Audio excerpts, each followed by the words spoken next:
Mampitaraina ny maro ny fisavovin'ny fako etsy roa manana ny fomba fijery manokana ny vohitra environnement izay orinasa mandray ny fako efa voavaka ny masivo amerikanina. Velotaraina ny mponina maro eto an-drenivohitra manoloana ny fivangongon'ny fako amin'ny toerana maro. Raha ny fahitan'ny orinasa vohitra environnement azy dia misy ihany ny fomba ahafahana mametra ny fanaparitahan'ny fako izay.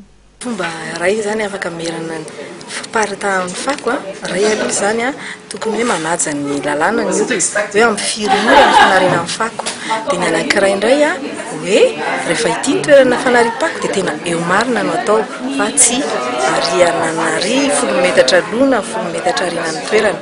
Dia ny anankiray ao anatin'ny fako tsika rehetra efa samy mahalala fa misy zavatra mbola afaka ampiasaina daholo ao anatin'ireny dia tokony hoe atokasika zany hoe ity zavatra ity mety mbola afaka ampiasaina. Dia bengery olona miantso eny amin'ny arabe hoe tavoahangy izao hoe dia reny raha voalainy reny zany dia efa miaina indray koa ilay fako tokony arinany amin'ilay baina be dia manadio an'ilay tontolo iainana.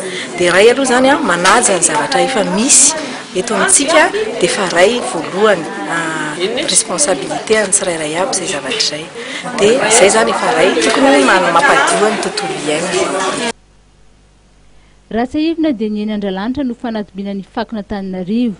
Mitotary 12 hektara ny haben'ny toerana fanatobiana fako ety Andralanitra.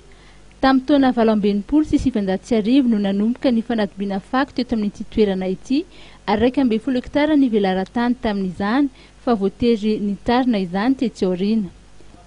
Efa misy ny fandalinana natao mikasika ny fanakatonana ny fanatobiana fako ety Andralanitra.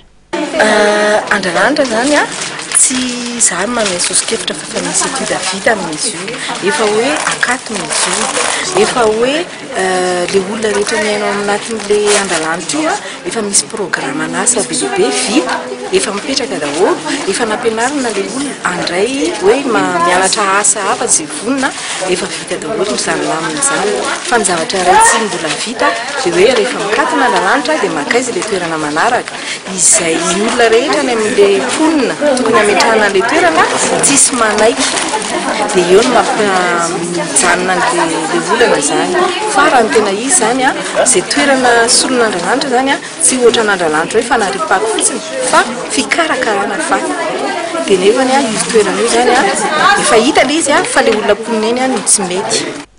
Mandritry ny ora-pahavaratra raha tsy haivina dia tafakatra 10 taonina isan'andro ny fako eto Antananarivo renivohitra.